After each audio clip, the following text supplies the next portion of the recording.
والذين كفروا لهم عذاب شديد আমার আল্লাহ বলেন যারা কাফের কি সবাই কোন কোরআন শরীফে মানুষের ঈমান আকীদা নিয়ে তিনটা সূরা নাজিল হয়েছে। মুমিনদের শানে সূরা নাজিল হয়েছে সূরাতুল মুমিনুন, কাফেরদের শানে সূরা কাফিরুন, মুনাফিকদের শানে সূরা মুনাফিকুন।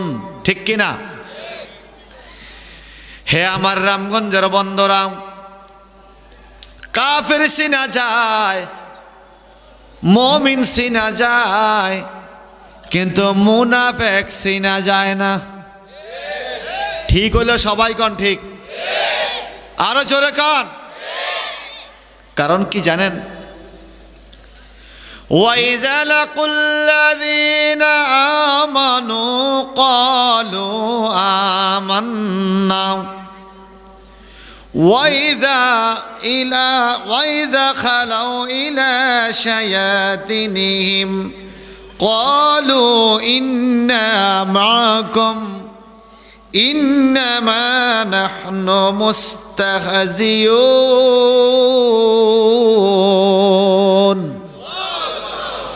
আমার আল্লাহ বলে মুমিনও নয় কাফেরও নয়, এক ধরনের মানুষ আছে টুপি মাথায় দিবে, পাগড়ি মাথায় দিবে, মেসওয়াক করবে, ডেলা কলক করবে, কোরবানি দিবে, মসজিদে নামাজ পড়বে।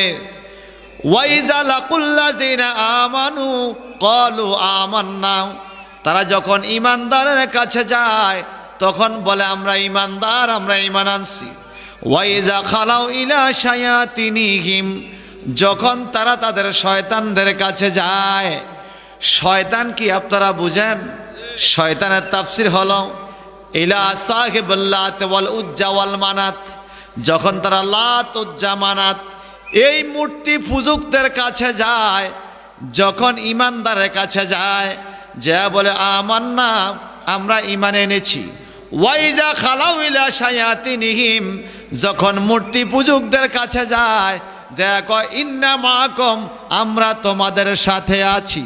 মসজিদেও যায়, মূর্তি পূজাও যায়। আল্লাহ পাক বলে এরা হলো পাক্কা মুনাফিক। কথা বলেন ঠিক কিনা? আজ জোরে বলেন। কথা আমার না কোরআনের? কোরআন শরীফের বিরুদ্ধে কি মামলা চলবে? আল্লাহ বলেন তারা ঈমানদারের কাছে যায় কয় আমরা ঈমান আনছি, আর কাফেরদের কাছে যায় আমরা তোমার লগেও আছি। নাউজুবিল্লাহ কোন? এরকম পার্টি আছে কিনা? আসলে আছে। এদের টুপি আছে না, পাঞ্জাবি, দাড়ি, আবার পিরসাবও থাকে। কথা কন? আছে কিনা? আছে। এরা আবার দেখবেন সুন্দর সুন্দর কথা বলে, সুন্দর সুন্দর। সাপ কি সুন্দর, সাদা রঙের সাপ। সেই সাদা রঙের সাপের মধ্যে বিষ আছে কিনা? কথা কন? ভাইজান আমার, এরা আবার মাঝে মাঝে কি বলে? আল্লাহ কোরআনে বলে দিছে, ওয়ামিনান নাসি মান ইয়াকুলু আমান্না বিল্লাহি ওয়া বিল ইয়াউমিল আখির ওয়া মা হুম বিমুমিনিন।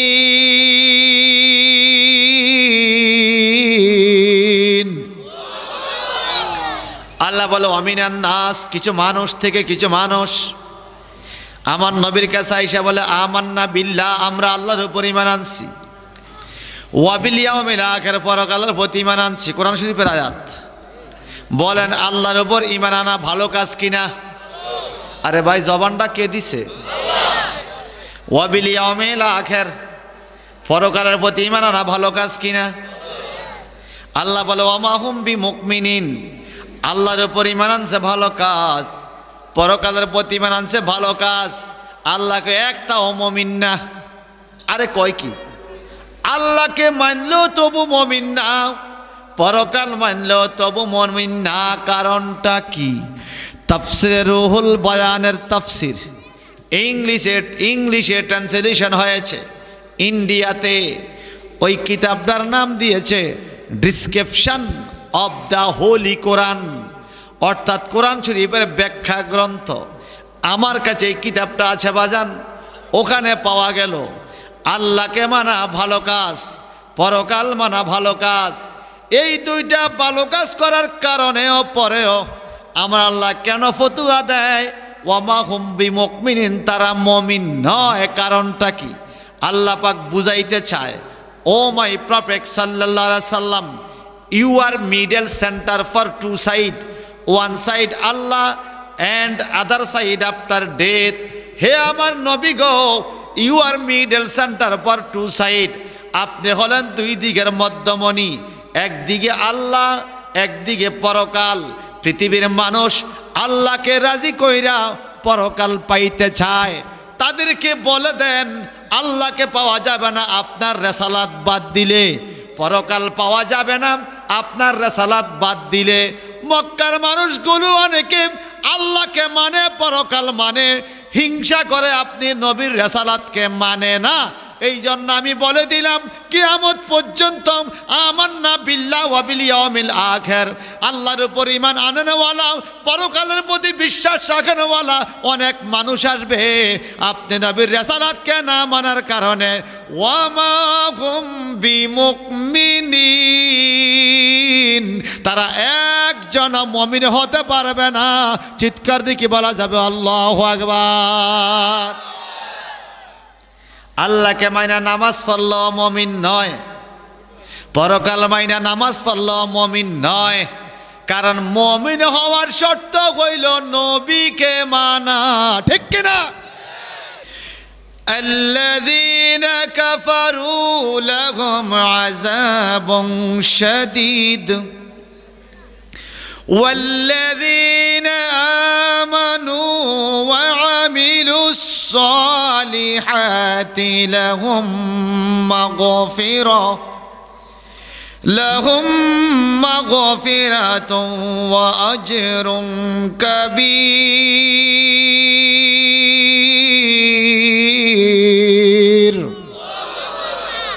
আমার আল্লাহ বলেন যারা কাফের, লাহুম আযাবুন শাদীদ, তাদের জন্য আছে কঠিন শাস্তি। কারণ কাফের কারা? যারা নবীকে মানে না, যারা নবীকে, এরা কি? সবাই কোন, আবার কোন, জোরে কোন। এটা কথা আমার না কোরআনের। নবীকে মানলে ঈমানদার, নবীকে না মানলে হুজুর দলিল দেন, কোরআন থেকে তো পাইলেন। এবার মাযহাবের কোন ইমাম বলছে হ্যাঁ ভাইজান, ঈমান কাকে বলে? আপনাদের রামগঞ্জ আলিয়া মাদ্রাসা পড়ানো ঈমানের সংজ্ঞা, মা'মান আল ঈমান লুগাতান ওয়া শারআন, ঈমানের আবিধানিক এবং পারিভাষিক সংজ্ঞা বলো। তখন আপনি কি বলবেন? ঈমান শব্দটা হলো বাবে ইফআলের মাজদার, এর আবিধানিক অর্থ মা'নাহু লুগাতান আল ইনকিয়াদু আত তাসদীকু, সুবহানাল্লাহ বলেন। আল ইনকিয়াদু বিল কলব, কলব দিয়ে মন দিয়ে বিশ্বাস করা, আর তাসদীক মানে বিশ্বাস। তো কি বিশ্বাস? ইমামে আজম আমাদের মাযহাবের ইমাম ঈমানের সংজ্ঞা দিতে বলেন আল ঈমানু হুয়া তাসদীকুন নবী, ঈমান হইল নবীরে বিশ্বাস করা। কাকে বিশ্বাস করা? এটা আমার মতো গুনাহগারে ছোট্ট মানুষের ফতুয়া না, ইমাম আজম আবু হানিফের ফতুয়া। আবু হানিফা আমাদের মাযহাবের ইমাম না, উনি বলেন আল ঈমানু হুয়া তাসদীকুন নবী, ঈমান হইল নবীর উপরে বিশ্বাস করা। এরপরে আটু আছে হুয়া তাসদীকুন নবী মা জাআ বিহি, যা কিছু নিয়ে আসছে তা সহ নবীকে বিশ্বাস করা। তো কি নিয়ে আসছে? কোরআন নিয়ে আসছে। আর কি নিয়ে আসছে? আমানতু বিল্লাহ ওয়া মালাইকাতিহি ওয়া কুতুবিহি ওয়া রাসূলিহি ওয়াল ইয়াউমিল আখিরি ওয়াল কদরি খাইরিহি ওয়া শাররিহি মিনাল্লাহি তাআলা ওয়াল বাসে বাদাল মাউত। আমার আল্লাহর প্রতি বিশ্বাস করো, পরকালের প্রতি বিশ্বাস করো, ফেরেশতার প্রতি বিশ্বাস করো, আসমানি কিতাবের প্রতি বিশ্বাস করো, রসুলগণের প্রতি বিশ্বাস করো, ভালোমন্দ তকদিরের প্রতি বিশ্বাস করো, কবর জগতের প্রতি বিশ্বাস করো, আর কিয়ামতের ময়দানে পুনরুত্থানের প্রতি বিশ্বাস করো। এই কথাগুলো বলছে নবী। নবী এই কথাগুলো তথ্যগুলো নিয়ে আসছে। আল্লাহকে মানো, জগতে আল্লাহ ডাইরেক্ট আইসা আমাদেরকে বলে নাই। আল্লাহ বলছে কুল, হে নবী আপনি বলেন হুয়াল আহাদ, আল্লাহ এক। হে নবী আপনি বলেন আল্লাহ এক। এখন নবী বলবে আল্লাহ এক। নবীকে মানলে না আপনি আল্লাহ এক মানা হবে। নবীর কথাই যদি না মানেন আল্লাহ এক আপনার মানা হবে না। এই জন্য ইমামে আজম বলেছেন আত-তাসদীকুন নবী মা জাআ বিহি, ঈমান হইল নবীরে মানা এবং নবী যা কিছু নিয়ে আসছে তারপরে সেগুলো শুনে মানা। প্রথম ঈমানের সংজ্ঞা হইল আমার নবীর উপরে বিশ্বাস রাখা। যারা নবী মানবে তারা ঈমানদার, যারা নবী মানবে না তারা ঈমানদার হতে পারবে না। কথা বলেন ঠিক কিনা? আমরা নবী মানি কিনা? আফসোস বর্তমান সমাজের জন্য। নামাজের ওয়াজ করলে কি খুশি, হ্যাঁ খুশি হওয়ার দরকার, আমরাও খুশি। কি বলেন? আমরা নামাজ পড়ি কিনা? আমরা শুধু পড়ি না, পড়াইও। পড়ি না, শুধু পড়াইও। আমরা রোজা রাখি কিনা? বলেন বলেন। আমরা হজ জাকাত করি কিনা? আমাদের মা বোনদেরকে পর্দা চালাই কিনা? হালাল খানা খাই কিনা? তো আমরা এই আবাদতগুলো তো করি। এগুলো আলোচনা করলে খুশি হওয়ার কথা, ভালো কথা। নামাজের কথা কইলে খুশি, রোজার কথা হুজুর খুব ভালো। কিন্তু যখনই মাত্র নবীজির শান বলা হয় তখন আর তার কাছে ভালো লাগে না, চেহারাটা মলিন হয়ে যায়। বুঝবেন এটাই টাটকা মুনাফিক, একদম মসফসা মুনাফিক। এই কথা কোন ঠিক কিনা বলেন? কারণ মনে রাখবেন, যেই ভদ্রলোক বিএনপি করে ওনার সামনে যদি শেখ মুজিবুর রহমানের প্রশংসা করা হয়, সত্য বললেও তার চেহারার মধ্যে মলিন হয়ে যাবে, কারণ সে আমার নেতা না। ঠিক কিনা? আবার যিনি আওয়ামী লীগ করে ওনার সামনে যদি আবার মেজর জিয়াউর রহমান সাহেবের প্রশংসা করা হয়, আবার আওয়ামী লীগের নেতার কাছেও ভালো লাগবে না, সত্য কইলেও, কারণ সে আমার নেতা না। ঠিক কিনা বলেন?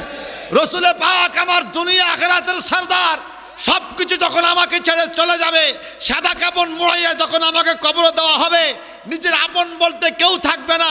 ওই কবরে আমার নবী আপন হয়ে আসবে। দুনিয়া আখিরাতে নবীর ছাত্র চাই আমরা থাকবো, কিয়ামতে নবীর সুপারিশ চাইবো, হাউজে কাউসার খাওয়ার আশা করব। সেই নবীর প্রশংসা করলে যদি আপনার চেহারা মলিন হয়, বুঝা গেল আপনার নবীকে মানেন না, নবী আপনার সরদার না, আপনার নবীর দলের না। ঠিক কিনা কন? আপনার নবীর দলের। যদি বলি আমি নবীর দল না, টুপি মাথার দিলাম কেমনে ভাই রে? বহুত আওয়ামী লীগ বর্তমানে বিএনপি হয়ে গেছে। এই কথা কয় না? সমাজ যখন পাল্টায় তখন শুরু তো পাল্টায়, এটা আপনি মানতে হবে। এই কথা কন ঠিক কিনা? টুপি দাড়ি পাগড়ি দিয়া হয় না মুসলমান, ওরে নবীর প্রেমের প্রেমিক যারা তারাই মুসলমান। ঠিক কইলেও ঠিক, ঠিক না কইলেও ঠিক। আপনার দিয়ে একজনও ঠিক না করেন, এটাই ঠিক। আর সবাই কন ঠিক কিনা? টুপি দাড়ি পাগড়ি দিয়া হয় না মুসলমান, ওরে নবীর প্রেমের প্রেমিক যারা তারাই মুসলমান। ভাইজান আমার, এবার আসেন, এই কোরআন শরীফ কার কিতাব? জোরে বলেন। The Holy Quran is no general book as like as physics, chemistry, biology, geography, mathematics, English, Bengali literature. But the Holy Quran is the greatest scientist book for us and for all nation. Who follow it, he will be success in this world and after death. এটা বিজ্ঞান বইয়ের মতো বই নয়, এটা বাংলা বইয়ের মতো বই নয়, ইংরেজি বইয়ের মতো বই নয়। আপনার বাবার কবরে পাড়ে, মায়ের কবরে পাড়ে বাংলা ইংরেজি বইগুলো ৫,০০০ খতম দেন, 1% লাভ হবে না। কিন্তু কোরআনুল কারীম এমন একটা কিতাব, আপনার মা বাবার কবর যত ১০০০ কিলোমিটার দূরে থাকুক না কেন, এখানে তেলাওয়াত শুরু হয়েছে, মা বাবার কবরে জান্নাতি খবর পৌঁছে গেছে। এই কথা কোন ঠিক কিনা? ওই কোরআনের শ্রোতা আপনারা, তকদির ভালো, এখানে বসে থাকবেন, কোরআন তেলাওয়াত শুনবেন। খোদা কি কসম, নবী বলেছে, আল্লাহ নিজেও বলেছেন আল্লাকুম তুরহামুন, এমন রহমত আসবে তোমার মা বাবা কবর জগতে খুশি হয়ে যাবে। বারা বন্ধরা আমার, আল্লাহ পাক তৌরাত কিতাব দিলেন মূসা নবীকে, ইনজিল কিতাব দিলেন ঈসা নবীকে, জব্বুর কিতাব দিলেন দাউদ নবীকে, কুরআন শরীফ দিলেন আমাদের নবীকে। কথা বলেন ঠিক কিনা? এখন আসেন বাজান, তৌরাতের মধ্যে সূরার কোনো ভাগ নাই, ইনজিল কিতাবে সূরার কোনো ভাগ নাই, জব্বুর কিতাবে সূরার কোনো ভাগ নাই, কিন্তু কুরআনের কিতাব, এই কিতাবে সূরাগুলোকে দুই ভাগে ভাগ করা হয়েছে, সূরাতুম মাক্কিয়া, সূরাতুম মাদানিয়া। কিছু মক্কার সূরা, কিছু মদিনার সূরা। আমরা বলি কোরআনের সূরা, আল্লাহ কয় মক্কার সূরা। আমরা বলি কোরআনের সূরা, আল্লাহ কয় মদিনার সূরা। মাযহাব তরিকতের ইমাম কয় মক্কি মাদানির সূরা, সাহাবায়ে কেরাম কয় মক্কি মাদানি। যদি প্রশ্ন করেন ও ভাইজান, তৌরাতে তো এরকম মাক্কি মাদানি দামেস্ক সিরি এরকম নাই, কোরআনকে কেন দুই ভাগ করা হলো? বন্ধুরা আমার, তথ্যটা খুব সহজ। আল্লাহ পাক বললেন, জিব্রাইল রে, আমি মূসা নবীকে তৌরাত কিতাব দিব, তুমি মূসা নবীকে ডেকে তুর পাহাড়ে নিয়ে যাও। মূসা পয়গম্বর তুর পাহাড়ে এক টানা খাইয়া না খাইয়া 40 দিন তুর পাহাড়ে চিল্লা করছে, আমার আল্লাহর সাথে কথাবার্তা বলছে। 40 দিন কথা বলার পরে আল্লাহ পাক তুর পাহাড়ে ডেকে নিয়ে মূসা নবীকে তৌরাত কিতাব দান করেছে। আল্লাহ পাক জব্বুর কিতাব দান করছেন। দাউদ খলিফাতুল্লাহকে পাহাড়ের পাদদেশে ডেকে নিয়ে জর্দানে। আল্লাহ পাক ঈসা নবীকে বাদাউন নামক মরুভূমির পাশে নদীর কিনারে ডেকে নিয়ে ইনজিল কিতাব দান করেছেন। এক এক নবীকে বিভিন্ন জায়গায় ডেকে ডেকে নিয়ে কিতাব দিয়েছেন। কিন্তু হে রামগঞ্জের বন্ধুরা রে, আমার নবী মুহাম্মদুর রাসূলুল্লাহ সাল্লাল্লাহু আলাইহি ওয়াসাল্লামের কাছে যখন আল্লাহ পাক কোরআন শরীফ নাজিল করবেন, তখন আল্লাহ জিব্রাইলকে বলে দিলেন, জিব্রাইল রে খবরদার, আমার নবী মূসা নবীর মতো নবী না, আমার বন্ধু ঈসা নবীর মতো নবী না, আমার বন্ধু দাউদ খলিফাতের মতো অন্য নবীদের মতো নবী না। নবীদেরকে ডেকে ডেকে তুমি কোরআন আসমানি কিতাব দিয়েছ, কিন্তু আমার বন্ধুকে নির্দিষ্ট কোনো জায়গায় ডাইকা নেওয়া যাবে না। ও আল্লাহ, আমি কোন জায়গায় যাব? ও জিব্রাইল, আমার বন্ধু যখন আরাফাতের ময়দানে যাবে, তুমি কোরআনের আয়াত নিয়ে আরাফাতের ময়দানে চলে যাবে। বন্ধু যখন জাবালে নূরে, জিব্রাইল ফেরেশতা কোরআন লইয়া জাবালে নূরে। বন্ধু যখন গারে সুরে হিজরতের রাত্রে, জিব্রাইল ফেরেশতা কোরআন লইয়া গারে সুরে হিজরতের রাত্রে। নবী যখন জমজম কুয়ার কিনারে, জিব্রাইল ফেরেশতা জমজম কুয়ার কিনারে কোরআন লইয়া। নবী যখন সাফা মারওয়া পাহাড়ে, জিব্রাইল আমিন সাফা মারওয়া পাহাড়ে। নবী যখন কাবার আঙ্গিনা মাকাম ইব্রাহিমে, জিব্রাইল আমিন মাকাম ইব্রাহিমে কোরআন লইয়া। নবী যখন মক্কায়, জিব্রাইল আমিন কোরআন লইয়া নবীর পিছে পিছে মক্কায়। আবার আমার নবী যখন মদিনায় চলে গেলেন উহুদের ময়দানে, জিব্রাইল আমিন কোরআনের আয়াত লইয়া উহুদের ময়দানে। নবী যখন চলে গেলেন বদরের ময়দানে, জিব্রাইল আমিন কোরআন লইয়া বদরের ময়দানে। নবী যখন চলে গেলেন মুজদালিফায়, জিব্রাইল আমিন কোরআন লইয়া মুজদালিফায়। নবী যখন চলে গেলেন মসজিদে কিবলাতাইনে, জিব্রাইল আমিন কোরআন লইয়া মসজিদে কিবলাতাইনে। নবী যখন চলে গেলেন মসজিদে কুবায়, জিব্রাইল ফেরেশতা মসজিদে কুবায়। আমি বুঝাইতে চাইতেছি বাজান, আমার নবী যখন যেদিকে, কোরআন তখন সেদিকে। আমরা সবাই ঘুরি কোরআনের পিছে পিছে, কিন্তু আল্লাহর ফেরেশতা জিব্রাইল আমিন কোরআন লইয়া ঘুরে নবীর পিছে পিছে। এই জন্য কোরআন শরীফের ভাষাটাকে, কোরআনের সূরাগুলোকে দুই ভাগে ভাগ করা হয়েছে, সূরাতুম মাক্কিয়া, সূরাতুম মাদানিয়া। একটু জবানটা আওয়াজ দিয়ে কি বলা যাবে? আল্লাহু আকবার। আম্মা আয়েশা সিদ্দিকারে প্রশ্ন করা হলো, ও আয়েশা গো, আপনি একটু বলেন তো গো মা, আমার নবীর চরিত্রটা কেমন? সুবহানাল্লাহ। নবীর চরিত্র কেমন একটু বলেন। আম্মা আয়েশা বলে, পুরা কোরআন শরীফটাই নবীর চরিত্রের বর্ণনা। আরো জোরে। আপনাদের রামগঞ্জ পৌরসভার মেয়র অথবা ইউনিয়ন চেয়ারম্যান আমাদেরকে চারিত্রিক সনদ সার্টিফিকেট দেয় কিনা? বলেন। আপনারা বলেন তো, আপনাদের রামগঞ্জে একজন মদখোরও নাই? কথা কয় না।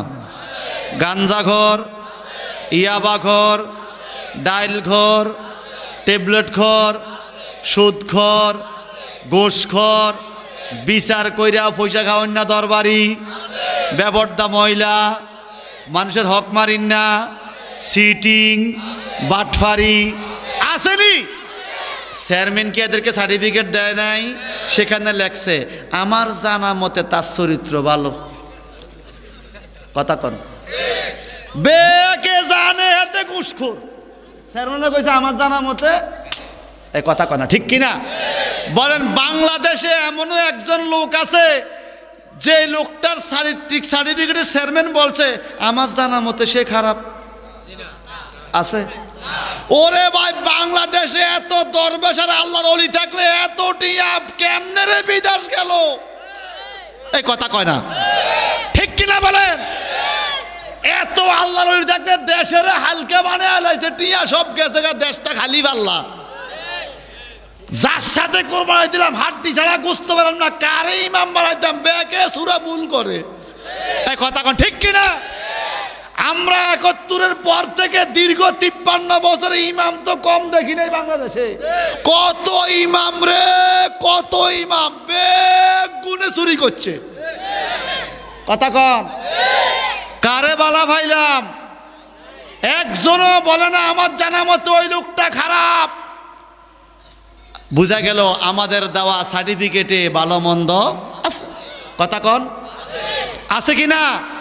কিন্তু আমার আল্লাহ যদি সার্টিফিকেট দেয় রে রামগঞ্জের বন্ধুরা, বলেন তো আল্লাহ সার্টিফিকেট ঠিক হবে কিনা? আল্লাহ পাক আমার নবীর সার্টিফিকেট দেয়, ইন্নাকা লাআলা খুলুকিন আযীম। আল্লাহ কহে আমার বন্ধু আপনার চরিত্র মহান চরিত্র। বলে কেমন চরিত্র? বলে আপনার চরিত্রের মধ্যে মিথ্যা নাই, আপনার চরিত্রের মধ্যে সুদ নাই, ঘুষ নাই, বেপর্দ নাই, মানুষকে হত্যা করা নাই, পরধর্মের প্রতি আক্রমণ নাই, মানুষের ধন সম্পদ লুট করার মধ্যে নাই। নবীগণ আপনার চরিত্রের মধ্যে মানুষের ক্ষতি করা নাই, শত্রুকে পর্যন্ত আপনি বন্ধু বানায় ফেলেন, আপনি জগতের কাউকে কষ্ট দেন না, পাড়াপড়শিকে কষ্ট দেয় না, আপনি রাষ্ট্রের কাউকে কষ্ট দেন না, আপনার রাষ্ট্র পরিচালনা যেমন যোগ্য, পরিবার পরিচালনা তেমন যোগ্য। ইন্নাকা লাআলা খুলুকিন আযীম। এবার আল্লাহ পাক বলে শোনো শোনো, কার চরিত্রকে তোমরা ফলো করবা? জীবনে কত চরিত্র দেখলাম, ওই চরিত্রের মধ্যে মাঝে মাঝে ভুল পাওয়া যায়। একটা মাত্র চরিত্র আল্লাহ পাক সার্টিফিকেট করেছেন, আমার নবীর চরিত্র মহান চরিত্র। আবার আল্লাহ অন্য আয়াতে বলেন, লাকাদ কানা লাকুম ফি রাসূলিল্লাহি উসওয়াতুন হাসানা। এরে জগতের মানুষ কোন দিকে যাও, তোমরা কারে ফলো করো? তোমাদের জন্য উত্তম আদর্শ রয়েছে শুধুমাত্র আমার নবীর কাছে। রে নবীর কাছে যাও, তোমার সকল দিক ভালো হইয়া যাবে।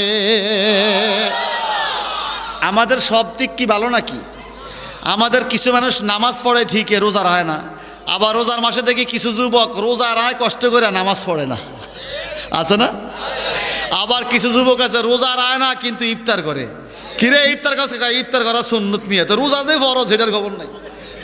কথা কন, ঠিক কিনা? এক মিলাতে গেছিলাম, সিন্নি দিছে, সিন্নি বুঝেন তো মিষ্টান্ন, হেতে বেশি করে খায়। কি ও ভাই? সুন্নত বেশি করে খাই। আইকে ভাই সিন্নির থেকে বড় সুন্নত দাঁড়ি, দাঁড়ি গুণ ব্যাগ সাদা হয়ে গেছে, দাঁড়ি গুণ রান্না কা সিন্নি খাইবেন, হেটা সুন্নত। দাঁড়ি যে রাখা সুন্নত, এটার কোনো খবর? এগুলো হলো বাট ফেরা কথাবার্তা। এই কথা কন, ঠিক কিনা?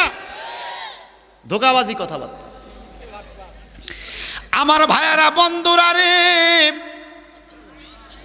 আল্লাহ পাক রব্বুল ইজ্জাত আমার নবীর আদর্শ শ্রেষ্ঠ বলেছেন। এখন আল্লামা শেখ সাদী এটার ব্যাখ্যা দিয়েছেন, যেটা আমরা পড়ে থাকি, বালাগাল উলা বিকামালিহি কাশাফাদ দুজা বিজামালিহি হাসানাত জামি ওয়া খাসালিহি সাল্লাল্লাহু আলাইহি ওয়া আলিহি। পড়ি কিনা? কথা কন না, কথা কন না, সব পড়ি কিনা? এটা আরবি ভাষা। অর্থটা কি দেখেন, বালাগাল উলা বিকামালিহি, নবী পৌঁছে গেছে অনেক উপরে নিজের কামালিয়তের দ্বারা, নিজের যোগ্যতায়। নবীর শানে বলতেছে বালাগাল উলা, তিনি পৌঁছেছেন উপরে, বিকামালিহি, নিজের কামালিয়তের দ্বারা, নিজের যোগ্যতার দ্বারা। কাশাবাদ্দুজা বিজামালিহি, যেই নবীর সৌন্দর্যে অন্ধকার দূরীভূত হয়েছে। জোরে বলবেন না? অন্ধকার যাইয়া নূরের আলো আসছে।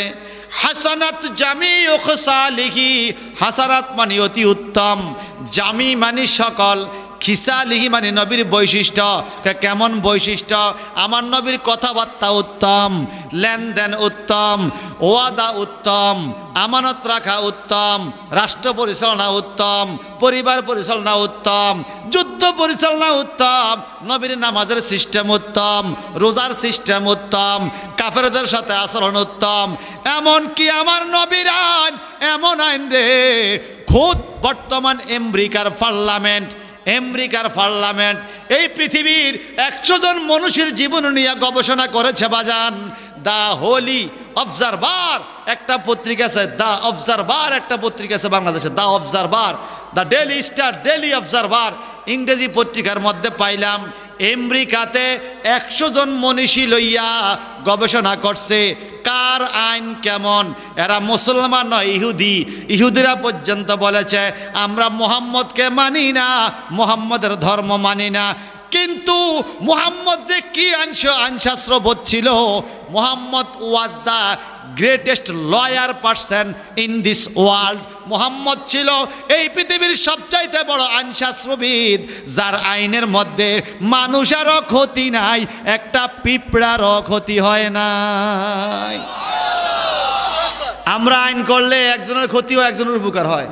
এখান থেকে চেয়ারম্যান আইন করছে রামগঞ্জ একটা রাস্তা হবে, জমিওয়ালার ক্ষতি হবে, আবার পাবলিকে হাঁটার জন্য উপকার হবে।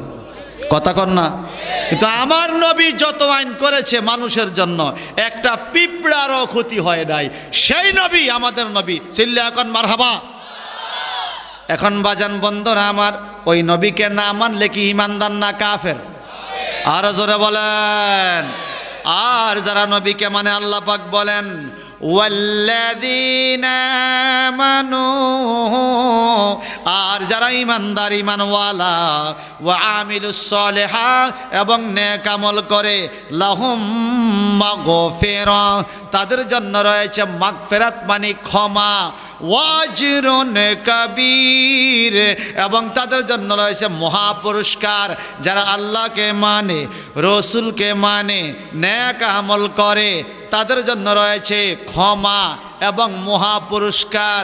সূরা বুরুজের মধ্যে এক অংশ আছে, আল্লাহ বলেন যালিকা ফাউজুল কাবীর।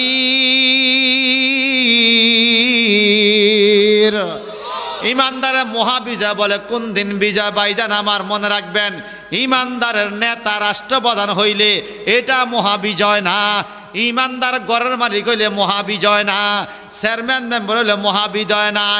ইমানদার যেদিন নবীর দিদার পাবে রে, নবীর দিদার পাইয়া জান্নাতের সার্টিফিকেট যেদিন ইমানদার হাতের মধ্যে পাবে, আল্লাহ বলে জালিকা ফাউজুল কাবীর। যেদিন জান্নাতের সার্টিফিকেট ডান হাতের মধ্যে পাইয়া যাবে, ওই দিন হবে ইমানদারের সবচাইতে বড় বিজয়। কথা বলেন ঠিক কিনা? আল্লাহ পাক বলে যারা ঈমানওয়ালা আমলওয়ালা লাহুম মাগফিরাতুন তাদের জন্য রয়েছে ক্ষমা। কি ক্ষমা? কি ক্ষমা? ক্ষমাটা কি? তাদের জীবনের গুনাহগুলো মাফ। বলে কেমনে? আল্লাহ পাক বলেন কোরআন তেলাওয়াত করো, একটা আয়াত যদি তেলাওয়াত করতে পারো তোমাকে 10টা নেকি দেওয়া হবে। আল্লাহ নবী বলেন আফজালুল ইবাদাতে মিনান নওয়াফিল, কোরআন তেলাওয়াত হলো নফলের মধ্যে বড় একটা ইবাদত, বড় একটা আমল। এই মাদ্রাসার ছাত্ররা কোরআন তেলাওয়াত করে বাজান শ্রেষ্ঠ হয়েছে, ফার্স্ট হয়েছে। আপনারা অনেকে মনে করেন আমি ধনী, ছাত্ররা গরিব, আমি ধনী, ওমাকে গরিব। আল্লাহকে অনেক কি বলেন, ইয়া আইয়ুহান নাস, হে মানুষেরা, আনতুম ফুকারা ইলাল্লাহ, তোমরা বেগুনে আল্লাহর কাছে গরিব। আল্লাহকে গরিব আর আমরা কোন ধনী। কোরআন শরীফের আয়াত, ইয়া আইয়ুহান নাস আনতুমুল ফুকারা ইলাল্লাহ, এই মানুষ তোরা সবটি গরিব। কি সামনে কইবেন কি কয়, আমার এত লাখ টাকা 1 কোটি টাকা ব্যাংকও আছে, আমি বলে গরিব। আল্লাহ কয় তুই গরিবে, তুই গরিব, আল্লাহ ধনী কে? আল্লাহ বলে ওয়াল্লাহু হুয়াল গানিয়ুল হামিদ। আমার আল্লাহ বলে সবচেয়ে ধনী হলো আল্লাহ। কে বলেন তো? এই পৃথিবীর মালিক কে? আমাদের মালিক কে? কুল কায়নাতের মালিক কে? হুয়াল্লাহুল খালিক খালিকুল বারিউল মুসাউবিরু লাহুল আসমাউল হুসনা ইউসাব্বিহু লাহু মা ফিস সামাওয়াতি ওয়াল আরদ ওয়া হুয়াল আজিজুল হাকীম।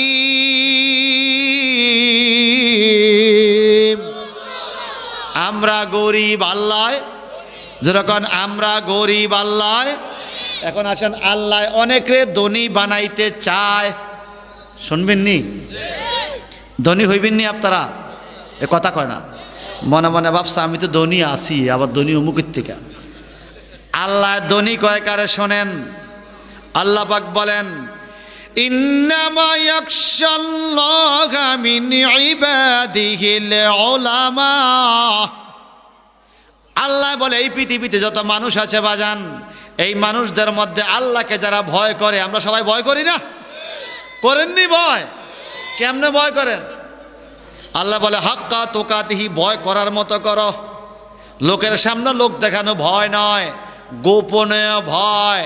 যদি একজন তরুতারা যুবক বলে আমি আল্লাহরে খুব বেশি ভয় করি, খুব বেশি ভয় করি, আমি বলবো বাজান, যদি আপনাকে আর একটা যুবতী মেয়েকে, অন্য মেয়ে আপনার বিবি না, অন্য সুন্দরী যুবতী মেয়েকে একটা ঘরে তালা মাইরা 2 দিন রাখা হয়, যদি আপনি নিজের চরিত্র ধরে রাখতে পারেন, তাইলে বোঝা যাবে আপনার অন্তরে আল্লাহর ভয় আছে। কথা কয় না? আপনি আল্লাহরে ভয় করেন, দেখছি তো কিরম ভয় করেন। এত সুন্দর চেহারা, হুজুরের ছবি ফেসবুকে দিলে সারাদিনে লাইক পড়ে না, দোষ গে। আর একটা মাইয়া চেহারা দিলে 10 মিনিটের মধ্যে হাজার হাজার লাইক, কমেন্টস, মনের কথা সবাই ছবির লোক হয়ে লেছে। পরে খোঁজ খবর লইয়া দেয় এই আইডি একটা ছেলের আইডি, হেইতে ওগা মাইয়ার ছবি ছাড়ছে, আপনার মায়েরও কইছেন আই লাভ ইউ, ভাইছে এটা ফোলায়। কথা কয় না? কথা কন? যার অন্তরে আল্লাহর ভয় আছে বাজান, সে কখনো দেশের সম্পদ নষ্ট করতে পারে না। যার অন্তরে আল্লাহর ভয় আছে বাজান, সে কখনো ধর্মের উপর আক্রমণ করতে পারে না। যার অন্তরে আল্লাহর ভয় আছে বাজান, সে কখনো অন্য দরবারে আক্রমণ করতে পারে না। যার অন্তরে আল্লাহর ভয় আছে বাজান, সে কখনো মূর্তি ভাঙতে পারে না, কারণ এটা আরেক ধর্মের উপাসনা। আল্লাহ এটা আপনাকে হুকুম দেয় নাই। যার অন্তরে আল্লাহর ভয় আছে, সে কখনো মাজার ভাঙতে পারে না। যার অন্তরে আল্লাহর ভয় আছে, সে পিকআপ দিয়া গরু চুরি করতে পারে। কথা কয় না? এই মাদ্রাসার তবারক রান্নায় বন্ধ, যদি কেউ এসে তবারক ডেকটা চুরি করে লই যায়, যদি হেতকে আমি আল্লাহরে খুব ভয় পাই, ওই বুনি তুই তো দেখছো। কথা কর না? এই কথা আছে কিনা বলেন? যার অন্তরে আল্লাহর ভয় আছে বাজান, সে কোনোদিন 9 বছরের শিশু বাচ্চাকে দর্শন করতে পারে না। যার অন্তরে আল্লাহর ভয় আছে, সে মসজিদের মাদ্রাসার মুতামিম হইয়া ছেলের সাথে জেনা করতে পারে না। যার অন্তরে আল্লাহর ভয় আছে বাজান, সে কখনো মসজিদে 2 ঘন্টা আল্লাহ মহিলারে বিয়া কইরা বাসর করতে পারে না। যার অন্তরে আল্লাহর ভয় আছে বাজান, সে কখনো এই তরিকার নামে আর দাওয়াতের নামে মানুষের মাথা বাড়াইতে পারে না। কথা বলেন ঠিক কিনা? এটি সব আমার বাংলাদেশে আছে। আবার বড় বড় কথা, বড় হুজুর হেতে বলে বড় হুজুর। বড় হুজুর কেমনে মসজিদে বলে বাসর করে? মসজিদ তো পবিত্র জায়গা, ঠিক কিনা বলে? সর্বাঙ্গে ব্যথা, মলম দিব কোথায়? কথা কন? আরো জোরে বলেন। আহা, কেমনে এরকম হয়ে গেল? কি অবস্থা? মরণের কোনো ভয়? আমার মরণের কত দিন বাকি আমি জানিলাম না গো আল্লাহ, মরণের কত দিন বাকি, আমার মরণের কত দিন বাকি আমি জানিলাম না গো আল্লাহ, মরণের। আমরা কেউ কি জানিনি মরণের কতদিন বাকি? আপনার সার্টিফিকেট আসেনি কারো কাছে? আর আজরাইল আসিয়া যেই দিন হস্তে দিবে দড়ি, আজরাইল আসিয়া যেই দিন হস্তে দিবে দড়ি, সেই দিন আমার মন প্রাণ করবে দৌড়া দৌড়ি, আমি জানিলাম না গো আল্লাহ মরণের কত দিন বাকি, আমার মরণের কত দিন বাকি, আমি জানিলাম না গো আল্লাহ মরণের কত দিন বাকি। এই জবানটা কে দিছে? আমি তো মরণের দুঃখের গান গাইতেছি, আপনারা একটু মুখ দিলে আল্লি কি গুণ হইবনি? রাস্তা দিয়ে আটটা আটটা তো বহুত গান গাইছেন বাজার, একটু মরণের গানটা গান না। জবানটা কে দিছে? এই জবান থাইকা যে সুযোগ আছে আল্লাহ নবীর নাম লন না, এটারও কিন্তু বিচার হইব। আল্লাহ কোরআনে বলে সুম্মা লাতুস আলুন্না ইয়াউমাইজিন আনিন নাঈম, তোমার যত নেয়ামত দিছে সব নেয়ামত সম্বন্ধে প্রশ্ন করাবে। এই জবানটা নেয়ামত না? এই নেয়ামতের জবান দিয়ে একবার কর না আল্লাহ। বলুন আমার মরণের কত দিন বাকি, আমি জানিলাম না গো আল্লাহ মরণের, আর 40 দিনের আগে বাইরে মৌতের নিশানি, 40 দিনের আগে বাইরে মৌতের নিশানি, যমদূতে বান্দা নিবে চোখে দিয়া আন্ধি, আমি জানিলাম না গো আল্লাহ মরণের কত দিন বাকি, আমার মরণের কত দিন বাকি, আমি জানিলাম না গো, বলেন মরণের কত দিন বাকি।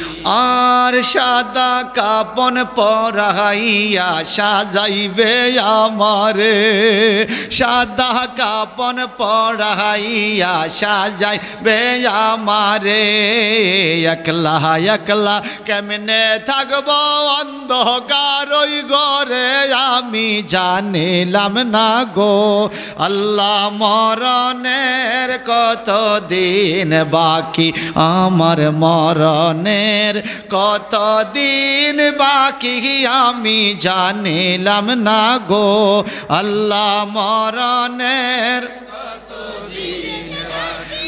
আর বরুই পাতা গরম জলে গোসল করাইয়া, বরুই পাতা গরম জলে লকরাইয়া, জন্মের মত সাজাই দিবে নাকে তুলা দিয়া, আমি জানিলাম না গো হায় হায়, জন্মের মত সাজাই দিবে নাকে তুলা দিয়া, আমি জানিলাম না গো আল্লাহ মরণের কত দিন বাকি, আমার মরণের কত দিন বাকি, আমি জানিলাম না গো আল্লাহ মরণের কত দিন বাকি।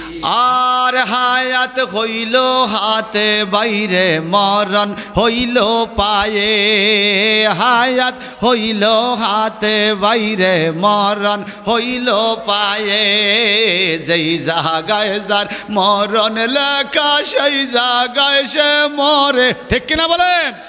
আরে যেই জায়গায় যার মরণ লেখা সেই জায়গায় সে মরে, আমি জানিলাম না গো আল্লাহ মরণের কত দিন বাকি, আমার মরণের কত দিন বাকি, আমি জানিলাম না গো আল্লাহ মরণের।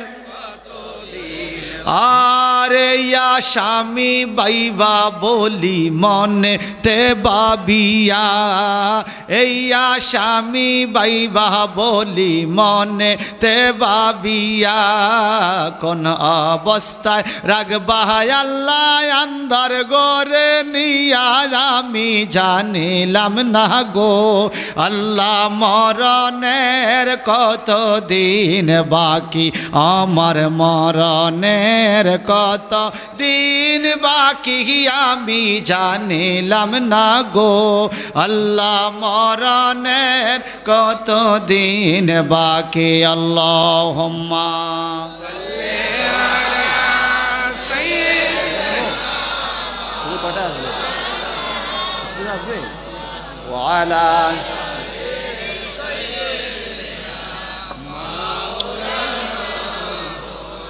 আপনাদের কষ্ট হচ্ছে? কষ্ট না হলে একবার আওয়াজ দিয়ে বলুন তো আলহামদুলিল্লাহ। মনোযোগ আছে? আমার ভাইয়েরা, আল্লাহ বলে ধনী মানুষ কারা শোনো। আল্লাহ প্রথম কয় আল্লাহ ধনী। কে ধনী? আল্লাহ কয় তোমরা গরিব, আমি ধনী। আমি কাউকে ধনী বানাইতে পারি, পারে কি না? এখন রামগঞ্জের শহরের মানুষ বলবে আমার তো বিল্ডিং আছে, আমার আল্লাহ ধনী বানাইছে না। আল্লাহ কি কয় শোনেন। وعن أبي هريرة رضي الله تعالى عنه قال قال رسول الله صلى الله عليه وسلم من يريد الله به خيرا يفقهه في الدين رواه ابن ماجه সিল্লিয়া কোন মারহাবা। জলিল কদর সাহাবী রাবিকুল শিরোমণি হযরত আবু হুরায়রা রাদিয়াল্লাহু তাআলা আনহু ওনার জবান দিয়ে উনি বলেন قال رسول الله صلى الله عليه وسلم রাসূলুল্লাহ সাল্লাল্লাহু আলাইহি সাল্লাম নিজের জবান মোবারক দিয়ে ইরশাদ করেছেন, নবীজি বলেন তোমরা কাকে ধনী বলো? মাইয়ুরিদুল্লাহু বিহি খায়রা, আল্লাহ পাক যাকে দুনিয়া আখিরাতে ধনী বানাইতে চায়, উত্তম বানাইতে চায়, ইউফাক্কিহুহু ফিদ্দিন, আল্লাহ তার ধর্মের অর্থাৎ কোরআন হাদিসের ইলম দান করে। আরো জোরে কোন কোরআন হাদিসের ইলম দান করে আল্লাহ যারে ধনী বানাইতে চায়। বোঝা গেল আজকে যেই ছাত্ররা পাগড়ি, কজন ভাই? আজকে যেই তিনজন ছাত্র পাগড়ি পরবে আল্লাহ চাইছে তারা ধনী হয়ে যাক, এই জন্য কোরআন মুখস্থ হয়ে গেছে। ওরে সুবহানাল্লাহ, আস্তে করে আরো জোরে কোন। ওয়ান উসমান ইবনে আফফান রাদিয়াল্লাহু তাআলা আনহু قال قال رسول الله صلى الله عليه وسلم خيركم من تعلم القرآن وعلمه رواه البخاري। বুখারী শরীফের হাদিস। Bukhari Sharif is the second Quran of the world. পৃথিবীর দ্বিতীয় কোরআন বলা হয় বুখারী শরীফকে। It is documents for all person after the holy Quran. কোরআনুল কারিমের পরে বুখারী শরীফটা সবচেয়ে গ্রহণযোগ্য দলিল। সেখানে হাদিস শরীফ ওসমান জিনুরাইন বলেন আমার নবী ঘোষণা করেছেন তোমরা কাকে বড় লোক কও? বাড়িওয়ালা গাড়িওয়ালারে বড় লোক কও? না না, খায়রুকুম মান তাআল্লামাল কুরআনা ওয়া আল্লামাহু, ওই ব্যক্তি তোমাদের মধ্যে সবচাইতে বড় লোক যে কোরআন নিজে শিখেছে আর একজনকে শিখাইছে, সে হলো ধনী। দেখবেন হাবেশ সাহেবের গায়ে জামাটা বইটা রয়েছে ফুরান সিরা, কেন? আল্লাহ এইটাই ধনী। আল্লাহু আকবার কোন। কারণ আপনি যে ধনী, আপনার সম্পত্তি ব্যাংকের টাকা কি কবরে যাবে? কিন্তু হাফেজের কোরআনটা সাথে সাথে কবরে যাবে কিনা? আসুন আল্লাহর হাবিব আরো কি বলেন। আল্লাহর হাবিব বলেন পৃথিবীর মানুষ শোনো, নবীর সাহাবী বলেন ফাইন্নি সামিয়তু রাসূলুল্লাহি সাল্লাল্লাহু আলাইহি সাল্লাম ইয়াকুল, আমি এতক্ষণ কোরআন শরীফ থেকে বলছি, এখন হাদিস থেকে। কারণ কি জানেন? কোরআনুল কারীমের সবচাইতে বড় তাফসীর হলো নবীর হাদিস। সুবহানাল্লাহ বলেন। পুরা রমজান শরীফ তাফসীর মাহফিল শোনাই। এই কোরআন শরীফের তাফসীর একটা সিস্টেম আছে বাজান। উলুমুল কোরআন ওয়াল হাদিসের মধ্যে যারা লেখাপড়া করে অনার্সে তারা পাবে। কোরআন শরীফ তাফসীরের মূল নীতি হলো 60টা। কয়টা বলেন না? কয়টা? নাম্বার 1 আত-তাফসীরুল কোরআনুল কারীম বিল কোরআনিল কারীম। কোরআন শরীফ দিয়ে কোরআন শরীফের তাফসীর। মারহাবা কোন। এক সূরা আরেক সূরার ব্যাখ্যা করে, এটা কোরআন দিয়া কোরআন, এটাকে বলে কোরআন বিল কোরআন। আর আত-তাফসীরুল কোরআন বিল হাদিস, নবীজির হাদিস দিয়ে কোরআন শরীফের তাফসীর, এটা হলো দ্বিতীয় ব্যাখ্যা, দ্বিতীয় মূলনীতি। তৃতীয় মূলনীতি হলো আত-তাফসীরুল কোরআনুল কারীম বি আকওয়ালিস সাহাবী, সাহাবায়ে কেরামের ভাষা দিয়ে কোরআন শরীফের তাফসীর। সুবহানাল্লাহ বলেন। চতুর্থ মূলনীতি হলো আত-তাফসীরুল কোরআনুল কারীম বি আকওয়ালে মুস্তাহিদিন, মাযহাব তরিকতের ইমাম ইসলামিক স্কলারদের ভাষা দিয়ে কোরআন শরীফের তাফসীর। এর মূলনীতি কয়টা? তো প্রথম আমি কোরআন দিয়ে কোরআন বললাম, এবার কোরআনের তাফসীর হাদিস দিয়ে। ক্বালা রাসূলুল্লাহি সাল্লাল্লাহু আলাইহি সাল্লাম মান সালাকা তারিকা ইয়াতলুবু ফি ইলমা সালাকাল্লাহু বিহি তারিকা মিন তুরুকিল জান্নাহ। আল্লাহর হাবিবের হাদিস, আবু দাউদ শরীফের হাদিস, সিয়াসিত্তা বিশুদ্ধ কিতাবের অন্যতম কিতাব আবু দাউদ শরীফ, সহিহ সনদের হাদিস। আমার নবীজি বলেন, মান সালাকা তারিকা, যেই ব্যক্তি রাস্তা করে দিবে, কি রাস্তা? ইয়াতলুবু ফি ইলমা, ওই রাস্তা দিয়ে এলেম শিখা যাবে। যে মাদ্রাসা প্রতিষ্ঠা করবে, মসজিদ প্রতিষ্ঠা করবে, এলেম শিখার রাস্তা করবে, স্কুল কলেজ ভার্সিটি তৈরি করে দিবে, আল্লাহর হাবিব বলেন শরীয়তের এলেম, তরিকত হাকিকতের এলেম, ইসলামী এলেম শিখা যায় এমন রাস্তা যিনি করে দিবে, সালাকাল্লাহু, আল্লাহ পাক রাস্তা বানায় দিবে তার জন্য, মিন তুরুকিল জান্নাহ, জান্নাতি যত রাস্তা আছে ওই রাস্তাগুলোর মধ্যে মাদ্রাসা দেনেওয়ালা, মাদ্রাসাকে সাহায্য করনেওয়ালা, কোরআন কিনে দেনেওয়ালা, এলেমদারি ছাত্রদেরকে সাহায্য করনেওয়ালা, এই মানুষগুলোর জন্য আল্লাহ পাক জান্নাতে রাস্তা বানাবে। মানুষটা দুনিয়ায় রাস্তা তৈরি হয়ে যাবে জান্নাতে। আর জোরে বলুন। দুনিয়াতে যারা এলেমের রাস্তা করে দিবে, আল্লাহ পাক তাদের জন্য জান্নাতের রাস্তা খুলে দিবে।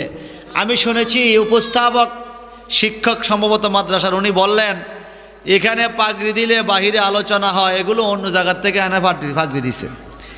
এবার আপনারা আমার একটা কথা শোনেন, কিয়ামতের ময়দানে কিছু মানুষের নখগুলো তামা হবে। তামা কি? রূপার তৈরি, তামার তৈরি নখ হবে। আমার নবীজি বলেন তারা নিজের গালগুলো ছিঁড়ে ফেলবে এই তামার নখ দিয়ে, নিজের নখ, নিজের বুকের চামড়া নিজে টেনে খুলে ফেলবে, নিজের কলিজা ছিঁড়ে ফেলবে, এত নিজের শরীরটা নিজে সোলায় ফেলবে, এত শাস্তি।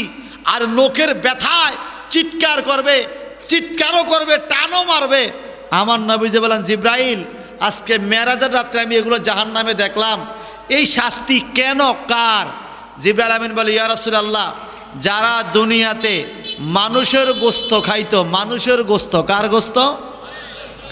যারা মানুষের গোস্ত খায় তাদের এই শাস্তি। বলে মানুষের আবার গোস্ত খাওয়া যায় নাকি? নবীজি বললেন, যেই ব্যক্তি গীবত গায়, পিছনে সমালোচনা করে, পরনিন্দা করে, সে যেন মানুষের গোস্ত খায়, মরাবাইয়ের গোস্ত খায়, ওই মানুষটা কিয়ামতে এই তামার নখ দিয়া, রূপার তৈরি নখ দিয়া নিজের শরীরটা নিজে সোলাইবে, নিজের কলিজা গুদ্দা নিজে টেনে টেনে বের করে ফেলবে। একটু জবান খুলে কন্যা নাউজুবিল্লাহ। এবার আপনারা বলেন, আমাদের দেশে গীবত গাওয়ান্না ফাটি আসেনি? জোরে বলেন। মনে রাখবেন, গীবত হইল পিছনে সমালোচনা। যেমন এই ভাই, রাগ করেন না ভাই, যেমন এই ভাইয়ের একটা দোষ আছে মনে করেন, এটা দোষটা সত্য, এরপরও আমি এটা ওনার অনুপস্থিতি আরেকজনের সামনে আলোচনা করতে পারবো না। দোষ আছে এটাও বলা যাবে না আরেকজনের সামনে, এটা গীবত। আর দোষ টোটালি নাই, তখন আপনি বানায় বলতেছেন ওনার এই দোষে দোষী, এটা তো আরো বড় গীবত। কথা বলেন না, এটা আরো কি? আমার নবীজি বলেন, আল গীবাতু আসাদ্দু মিনাজ জিনা, গীবত হইল জিনা ব্যভিচারের চাইতেও বড় পাপ। সাহাবা কেরাম বলে, কাইফা ইয়া রাসূলুল্লাহ, নবী গো, জিনার চাইতে গীবত বড় পাপ কেমনে হয়? কেমনে জিনার চাইতে বড় পাপ হয়? আমার নবীজি বলেন, শোনো, জিনাকারী যদি আল্লাহর কাছে তওবা করে, আল্লাহ তারে মাফও করতে পারে, কথা কোন ঠিক কিনা?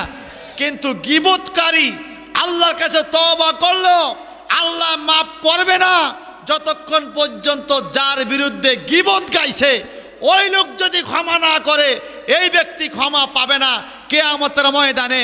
যার বিরুদ্ধে সমালোচনা করেছেন, পরনিন্দা করেছেন, গীবত গাইছেন, চুগলখুরি করছেন, ওই মানুষটাকে খুঁজে বের করতে হবে। ওই মানুষটা ক্ষমা করলে আপনার ক্ষমা, নইলে আল্লাহ কিয়ামতে আপনাকে ক্ষমা করবে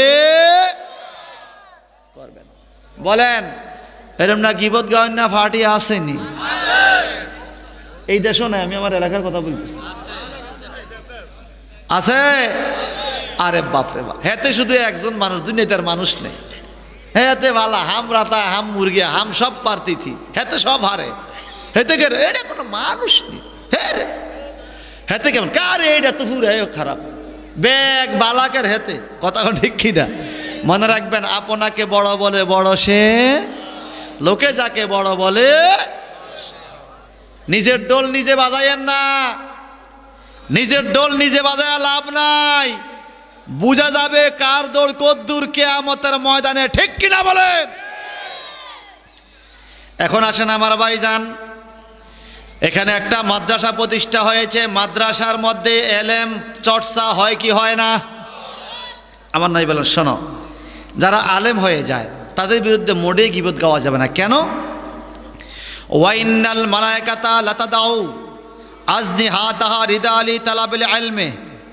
শোনো, যারা কোরআনের ছাত্র, হাদিসের ছাত্র, তালিবুল ইলম, এদের এমন পাওয়ার, এমন ক্ষমতা, তারা যখন রাস্তা দিয়ে হাঁটে, রাস্তা দিয়ে হাঁটার টাইমে আল্লাহ রহমতের ফেরেশতা ওয়াইন্নাল মালায়েকাতা লাতাদাউ আজনিহাতাহা, কয় আল্লাহ রহমতের ফেরেশতারা নিজের নূরের পাখাগুলো এই ছাত্রদের পায়ের নিচে বিছায়া দেয়।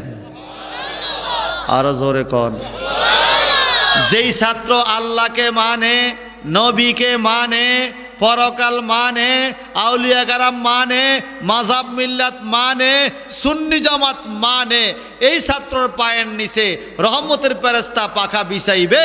সুন্নি জামাতের বাইরে হইলে কোদাল দিয়া কোবাইলেও পায়ের নিচে রহমতের পাখা পাওয়া যাবে যাবে না। কিছু আছে ছাত্র, কিছু আছে পাত্র, ঠিক কিনা ভাইরা বন্ধুরা আমার? হক্কানি ছাত্র যারা, এরা কবরের পাশে দিয়ে হাইটে গেলে কবরবাসীর উপকার হয়। আর নবীর দুশ্মন, মাযহাবের দুশ্মন, ওলি আল্লাহর দুশ্মন, তরিকতের দুশ্মন, পীর মাশায়েখের দুশ্মন, এরা বড় ছাত্র হইলেও এরা কবরে পড়ে যায় জিয়ারত করলেও কোনো লাভ নাই, কোনো লাভ হবে না। কারণ লাইন কাটা। লাইন কি? আগে মহব্বতের লাইন রাখতে হবে আমার নবী পর্যন্ত। চিল্লায়া কর না মারহাবা। ওই যে দেখো ডাকিতেছে তোমায় কবরের মাটি, তোমার গহনার দিন পুরাইয়া গেলে যৌবনে লাগবে বাটি। ওই যে দেখো ডাকিতেছে তোমায় কবরের মাটি, ওই যে দেখো ডাকিতেছে তোমায় সন্ধ্যার আগে যেদিন ডুবিবে বেলা, এক পলকে ভেঙে যাবে তোমার রঙের মেলা, ঠিক কিনা? সন্ধ্যার আগে যেদিন ডুবিবে বেলা, এক পলকে ভেঙে যাবে তোমার রঙের মেলা। কাহারে দিবা তুমি জোরে দমক, কার মাথায় বাংবা লাঠি।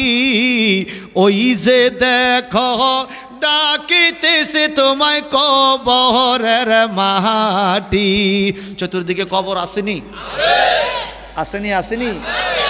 সংসারে আর কইরো না রে ভুল, চাইয়া দেখো চিল কালো তোমার সাদা হইছে চুল, ঠিক কিনা কন? সংসারে আর কইরো না রে ভুল, চাইয়া দেখো চিল কালো তোমার সাদা হইছে চুল। চতুর্দিকে মাটির ঘরে দিবে না বিছান পাটি। ওই যে দেখো ডাকিতেছে তোমায় কবরের মাটি। বলেন, ওই যে দেখো ডাকিতেছে তোমায়, তোমার গহনার দিন পুরাইয়া গেলে যৌবনে লাগবে বাটি। ওই যে দেখো ডাকিতেছে তোমায় কবরের মাটি। যেরকম মারহাবা। আমি কি হাদিসটা শেষ করব? শেষ করব। এবার বলেন, সুন্নি মাদ্রাসায় পড়লে কবরের পাশে দিয়ে গেলে কবরবাসীর উপকার আসেনি? নবীর প্রেমিক যদি ছাত্র হয় সেই ছাত্র দিয়ে জিয়ারত করলে লাভ আসেনি? আছে। আমার নবীজি বলেন ওয়া ইন্নাল আলেমা লা ইস্তাগফিরু লাহু মিনাস মান ফিস সামাওয়াতি ওয়াল আরদ ওয়াল হিতানু ফি জাওফিল মা। আহারে, আলেমের হিংসা করেন না ভাইয়া, আলেমের হিংসা করেন না। অন্য জায়গায় হিংসা চললে এখানে চলে না। আমার নবী কি বলেন? ওয়া ইন্নাল আলেমা, নিশ্চয়ই যে আলেম, লা ইস্তাগফিরু লাহু, তার জন্য ক্ষমা প্রার্থনা করে অবশ্যই। বলে কারা? মান ফিস সামাওয়াতি ওয়াল আরদ, আসমানে যারা আছে, জমিনে যারা আছে, ওয়াল হিতানু ফি জাওফিল মা, এমনকি সাগরের নিচে যা কিছু আছে, কীট পতঙ্গ, মাছ, কেঁকড়া পর্যন্ত বলে আল্লাহ তুমি আলেমকে মাফ করে দাও। কষ্ট লাগছে? কষ্ট লাগছে? আমার বিবি, আমার বেগম, তো মাঝে মাঝে তাবারুক টাবারুক তাবারুক নেই তো আমরা যাইতে মাহফিলতে। কি কন আজকে দিবেন নি? আমার কে জানি দিবেন। শোনেন, tabarruk is no general food as like as any fruits, but the tabarruk is the greatest medicine of body of human. একজন মানুষের বডির সমস্ত রোগ ব্যারামের সর্বোচ্চ পয়সালা মেডিসিন হতে পারে মিলাদুন নবীর তাবারুক। মারহাবা বলেন। তো তাবারুক নিলে সকালবেলা আমাদের ঘরে পার্শ্ববর্তী ভাইয়ের বউরা 5-6 জন আইয়ে, ভাবি কি গো, তাবারুক দেন। ভাইয়ে তো আনে, আপনার কপাল কত বালা ভাবি, তাবারুক খাইতে পারেন। তো আর বউ কয়, তো আপনাকে কপাল মন্দ হইল কেমন? কাঙ্গু তোরা কেন হুজুর নি কমান নেই মাদ্রাসাত ভর্তি করা, ভর্তি করা। হিংসা করা লাভ নাই, পড়ার সময় আছে। কি কন? পড়ালেখার কোনো বয়স? ভাই সাহেব, আলেমের মর্যাদা দিছে কে? তা আমরা হিংসা করি, লাভ আছে? লাভ। আমার নবীজি বলেন সাগরের মাছ পর্যন্ত বলে আল্লাহ তুমি আলেমরে মাফ করে দাও। সুবহানাল্লাহ। আপনি রামগঞ্জের কেউ যদি বলেন আমরা তো দোয়া করি না আলেমের জন্য, আমি বলবো না, আপনি ভুলে আছেন। আপনি যদি নামাজ পড়ে থাকেন তাহলে আপনিও দোয়া করেন। কেমনে? নামাজের মধ্যে বলা হয় ওয়া আলা ইবাদিল্লাহিস সালিহিন, আছে কি না? এটা আলেম ওলামার জন্য দোয়া। মারহাবা কন। আপনার অজান্তে আপনি আলেমের জন্য দোয়া করতেছেন। নবীজি বলেন আরও আছে কি? ওয়া ইন্না ফাদলাল আলেমে আলাল আবেদে, নিশ্চয়ই আলেমের মর্যাদা আবেদ মানি ইবাদতকারীর উপরে। সুবহানাল্লাহ কন। কত উপরে? কাফাদ্দিল কামারে লাইলাতুল বদরে আলা সায়রিল কাওয়াকিব।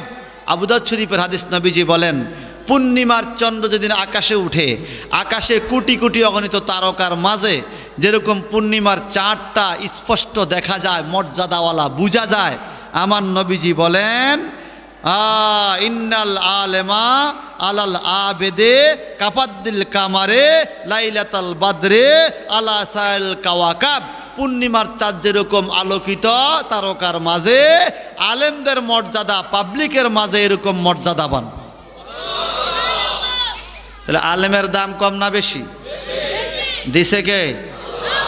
আলেম হইতে হইলে কোরআন শরীফ পড়া লাগেনি। কিন্তু আফসোস সত্য, এই কথা বাস্তব। ইংরেজি প্রাইভেট পড়াইতে মাসে 2000 টাকা, ইংরেজি প্রাইভেট, অঙ্ক মাসে 3000-4000 টাকা। কথা কন না? সপ্তাহে পড়ায়। আমি পড়াইতাম আগে ইন্টারের ডিগ্রি ছেলেদেরকে ইংরেজি পড়াইতাম। আমি মাঝে মাঝে 2-1 শব্দ বলছি, খেয়াল করছেন নি? আমি কিন্তু ইংরেজি বলি, মনে করেন না যে হুজুররা ইংরেজি পারে না, হুজুররা ইংরেজি হড়ায়। আমি ডিগ্রির ক্লাসে ইংরেজি পড়াইছি 6 বছর। তা আমার ছেলে পেলে প্রাইভেট পড়তো, তো এদেরকে পড়াইতাম সপ্তাহে 3 দিন, ডেলি আধা ঘন্টা 30 মিনিট। সপ্তাহে 3 দিন, ডেলি 30 মিনিট, মাসে 2000 টাকা। তাহলে 4 সপ্তাহে 3-4-12 দিন, আধা ঘন্টা কইরা কত ঘন্টা হয়? 6 ঘন্টা। মাসে না একটা, টাইম হলো 6 ঘন্টা। 6 ঘন্টার দাম 2000। কথা বুঝেন না? এরপরে কি জানেন? টাকা দিয়া দেয় আগে আগে। ইংরেজি অঙ্ক ভাইবেটের টাকা মাফ নাই, মিস নাই, হলে সারা আবার বেশি থেকে বাড়ি করে দিব। ওরে ভাই, 6 ঘন্টার দাম 2000। আর একজন শিক্ষক বা একজন মসজিদের ইমাম সাহেব সকালে 6টা থেকে 8টা পর্যন্ত ডেলি 2 ঘন্টা, শুক্রবার নাই শনিবার নাই, পুরো 1 মাস পড়ায় 60 ঘন্টা পড়ায়।